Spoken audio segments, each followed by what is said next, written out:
So hey guys, hello and welcome back to my YouTube channel. मेरा नाम है रोहित अंद्रे और आज से हम एक स्पेशल सीरीज शुरू करने वाले हैं हमारे चैनल पे। मतलब काफ़ी दिनों से हमने कोई भी वीडियो अपलोड नहीं किया है चैनल पे। So there were many crisis going on, that's why मैं कोई भी वीडियो अपलोड नहीं कर पाया। लेकिन इससे आगे रेगुलर वीडियोज आते रहेंगे। हम एक सीरीज शुरू करने वाले हैं एनाटॉमी और फिजियोलॉजी की, जिसमें सिस्टम वाइज हम एनाटॉमी और फिजियोलॉजी स्टडी करेंगे ताकि आपको भी समझने में आसानी हो। और एक एक मतलब हमारे बॉडी में जो 11 सिस्टम्स है वो सारे सिस्टम्स हम देखने वाले मतलब साइड बाय साइड हम एनाटॉमी देखेंगे, फिजियोलॉजी भी देखेंगे। बहुत से बच्चे क्या करते हैं, पहले तो एनाटॉमी का स्टडी कर लेते। Anatomy is the study of structure. फिर फिजियोलॉजी का स्टडी करते हैं। फिजियोलॉजी क्या है? Physiology study of function of that particular organ. तो अगर ये दोनों स्टडी कंबाइनली करें, आप मेरे साथ अगर ये दोनों कंबाइन स्टडी करेंगे तो आपके सारे कंसेप्ट क्लियर हो जाएंगे। और ये बेसिक कंसेप्ट क्लियर होना बहुत इम्पोर्टेंट है। बिकॉज जब आप एडवांस्ड लेवल पे जाओगे, when you will go in second year basic nursing, there is subject named MSN, medical surgical nursing. In that उसमें आपका ये बेसिक अच्छे से पक्का होना, मतलब बेसिक आपको मालूम होना इज़ वेरी इंपॉर्टेंट थिंग। क्योंकि इससे ही आगे आपको क्या डिसीज कंडीशन है, कौन से ऑर्गन में कौन सा डिसीज हुआ है, कहाँ पे हुआ है, उसकी एक्चुअल लोकेशन क्या है, कैसे फिजियोलॉजी कैसे डिस्टर्ब हुई है, ये सारे जो कॉन्सेप्ट्स है, अगर ये बेसिक आपका ठीक है, अच्छा है, एनाटॉमी और फिजियोलॉजी पूरे बॉडी की जो 11 सिस्टम्स है, सारे एनाटॉमी फिजियोलॉजी आपकी क्लियर है, तभी जाके आपको आगे समझेगा। इसलिए हम ये सीरीज शुरू कर रहे हैं। बेसिकली जो हमारे बॉडी में 11 सिस्टम्स है, see here, first there is cardiovascular system, जिसमें हम हार्ट की एनाटॉमी और फिजियोलॉजी स्टडी करते हैं। So first is cardiovascular system, then comes lymphatic system, nervous system, sensory system, endocrine system, respiratory system, digestive system, urinary system, integumentary system, musculoskeletal system, reproductive system. So these are the 11 systems in our body. हर एक system में कुछ specific organs है, उनकी एक structure है, उनकी एक physiology है जो कि हमें स्टडी करनी है। ठीक है? तो जब भी कुछ डिसीज कंडीशन ऑकर होती है या कुछ हम बोलते हैं कि हम बीमार पड़ गए, तो उसमें क्या होता है कि इन सिस्टम में से कोई तो भी एक ऑर्गन डिस्टर्ब होता है। ठीक है? उस ऑर्गन की एनाटॉमी फिजियोलॉजी डिस्टर्ब होने के बाद वो बाकी ऑर्गन को भी डिस्टर्ब करता है। तो ऐसे करके एक डिसीज डेवलप होता है। ठीक है? तो पहले तो जैसे कि मैंने बताया वीडियो के शुरू में, ये सारे सिस्टम्स की एनाटॉमी और फिजियोलॉजी क्लियर होना बहुत इंपॉर्टेंट है। So first, this is cardiovascular system. We are going to start our series from cardiovascular system, और आगे आगे इन सभी सिस्टम्स का हम स्टडी करेंगे।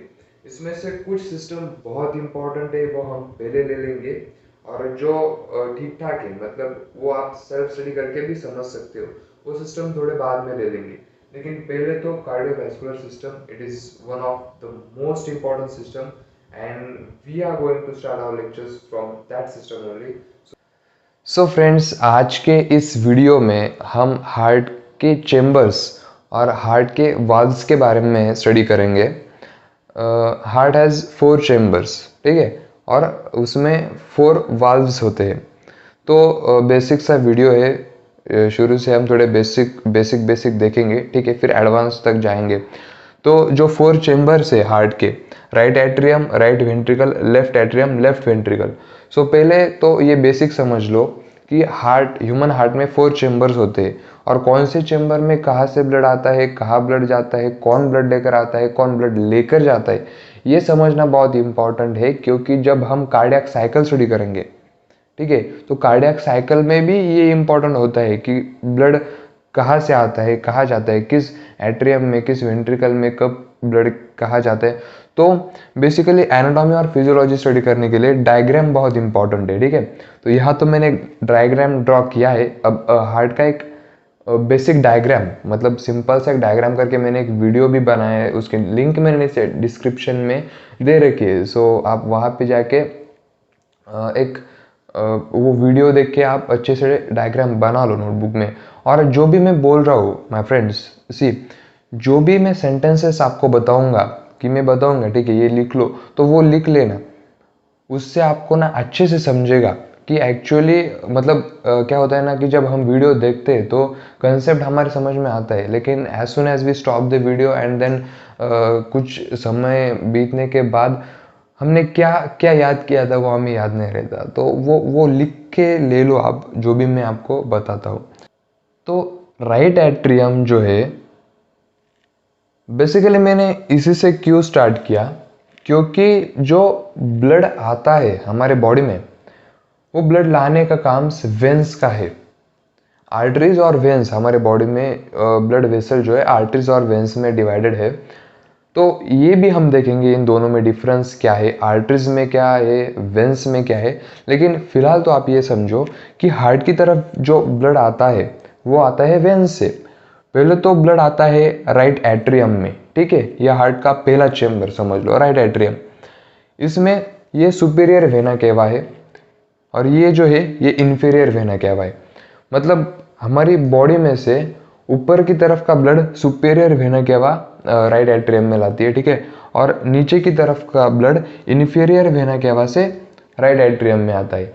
अभी साथ ही मतलब एट्रियम पढ़ते वक्त हम वाल्व्स, हार्ट के वाल्व्स भी क्लियर कर लेंगे, ठीक है।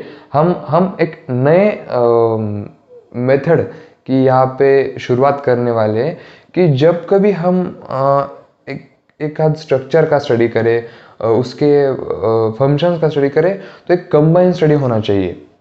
अगर ये स्ट्रक्चर आपके सामने है तो एक कंबाइन स्टडी, जिससे कि आपको सारे कंसेप्ट एक फटाक से समझ में आए और आप अपने शब्दों में एग्जाम में लिख सके, ठीक है। तो हार्ट में 4 वाल्व्स है, tricuspid valve, pulmonary valve, mitral valve और एओर्टिक वाल्व। सो जो राइट एट्रियम है, अभी एक सेंटेंस में आपको बताता हूँ, ठीक है, आप चाहे तो लिख लो। तो सेंटेंस ऐसा है, superior and inferior vena cava brings blood from upper and lower part of the body respectively in right atrium, ठीक है। मतलब सुपीरियर और इंफीरियर वेना केवा अपर की, ऊपर की और नीचे की साइड की बॉडी से ब्लड लाते हैं राइट एट्रियम में। राइट एट्रियम से ब्लड आता है राइट वेंट्रिकल में, ठीक है, ये पंप होता है। अभी ये जो ब्लड फ्लो है ये आपको कार्डियक साइकिल में भी इम्पॉर्टेंट है। मतलब अगर ये ब्लड फ्लो आप याद रखोगे तो कार्डियक साइकिल पढ़ते वक्त भी आपको कोई परेशानी नहीं होगी। जो 0.8 सेकंड का हमारा कार्डियक साइकिल है वो भी हम आगे लेंगे, लेकिन जब आप ये याद रखोगे तो कार्डियक साइकिल पढ़ते वक्त आपको कोई दिक्कत नहीं होगी, ठीक है।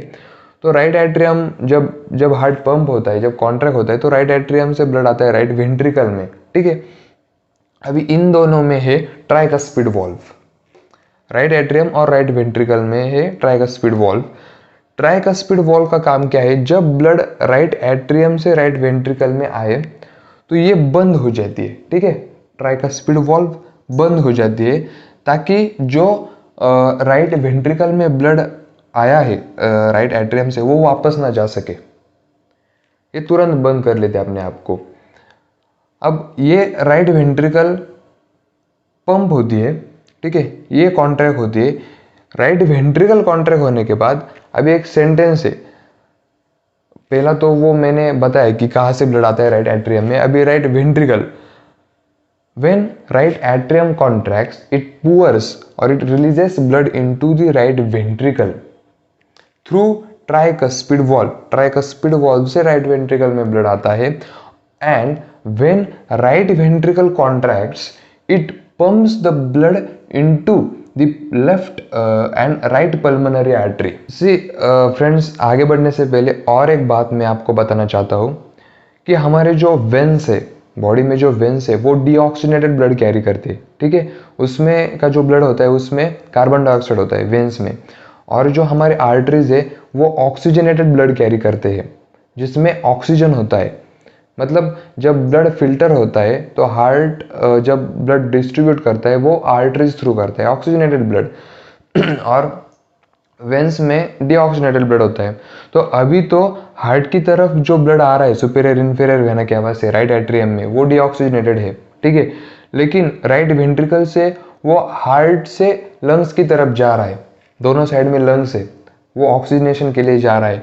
तो अभी आर्टरीज में तो ऑक्सीजनेटेड ब्लड होता है, यहाँ से तो डीऑक्सीजनेटेड ब्लड जा रहा है। तो सिर्फ एक ही आर्टरी ऐसी है बॉडी में जो डीऑक्सीजनेटेड ब्लड कैरी करती है, वो कौन सी है? Pulmonary artery, left and right pulmonary artery, ठीक है। और पूरे बॉडी में 4 ही ऐसे वेन्स है। अभी वेन्स का काम क्या है? डीऑक्सीजनेटेड ब्लड कैरी करना। लेकिन पूरे बॉडी में 4 ऐसे वेन्स है जो ऑक्सीजनेटेड ब्लड कैरी करते हैं और जो हार्ट की तरफ लाते हैं लंग से, वो है ये 4 पल्मोनरी वेन्स, ठीक है। अभी हमारा ब्लड राइट वेंट्रिकल से इन पल्मोनरी आर्टरीज से होकर लंग्स की तरफ गया है ऑक्सीजन लाने के लिए। अभी वो ऑक्सीजन ब्लड में आएगा और वो ब्लड इन 4 पल्मोनरी वेन से होकर आएगा लेफ्ट एट्रियम में, ठीक है। So the sentence is left atrium receives the oxygenated blood through 4 pulmonary veins, ठीक है। Left atrium receives oxygenated blood through 4 pulmonary veins which is brought from lungs after oxygenation. तो अभी लेफ्ट एट्रियम में oxygenated blood आया है हमारे, तो ये लेफ्ट एट्रियम कॉन्ट्रैक्ट होने के बाद ब्लड जाएगा लेफ्ट वेंट्रिकल में, oxygenated blood through this mitral valve. अभी ये जो राइट वेंट्रिकल है इससे ये लेफ्ट और राइट पल्मोनरी आर्टरीज में ब्लड जाता है, लेकिन यहाँ पे एक वॉल्व है जो है पल्मोनरी वॉल्व, ठीक है। ये क्या करती है, जब राइट वेंट्रिकल से ब्लड इस आर्टरी में जाएगा तो वो वापस फ्लो ना हो, इसलिए ये काम करती है। एक्चुअली वॉल्व्स का काम ही यही है कि जो ब्लड फ्लो होता है वो वापस ना आने पाए। एक बार जो ब्लड गया उस चेम्बर में, अब यहाँ पे आए, ये क्या करेगी, ब्लड फ्लो बैक फ्लो रोकेगी। यहाँ से ब्लड इसमें गया पल्मोनरी आर्टरीज में, पल्मोनरी वॉल्व का काम क्या है कि ब्लड वापस राइट वेंट्रिकल में ना आ पाए, ठीक है। तो अभी लेफ्ट एट्रियम से लेफ्ट वेंट्रिकल में ब्लड आएगा। Left ventricle receives blood from left atrium through the mitral valve. यहाँ पे मिट्रल वॉल्व प्रेजेंट होती है, ठीक है। जैसे यहाँ पे ट्राइकस्पिड वॉल्व है, यहाँ पे मिट्रल वॉल्व है। लेफ्ट एट्रियम से लेफ्ट वेंट्रिकल में ब्लड आएगा और लेफ्ट वेंट्रिकल जब हार्ट कॉन्ट्रैक्ट होगा, जब वेंट्रिकल कॉन्ट्रैक्ट हो गया तो it pumps the blood into the aorta. This is aorta, this is arc of aorta, ठीक है। तो इस लेफ्ट वेंट्रिकल से एओर्टा में ब्लड पंप होगा। यहाँ पे एक वॉल्व है जिसका नाम है एओर्टिक वॉल्व, ठीक है। जैसे यहाँ पे पल्मोनरी वॉल्व है, यहाँ पे एओर्टिक वॉल्व है जो कि ब्लड का बैक फ्लो प्रिवेंट करती है। तो यहाँ से ब्लड जब एओर्टा में जाता है तो ये ऊपर की बॉडी में डिस्ट्रीब्यूट होता है, ठीक है। एओर्टा से यहाँ से नीचे की बॉडी में डिस्ट्रीब्यूट होता है।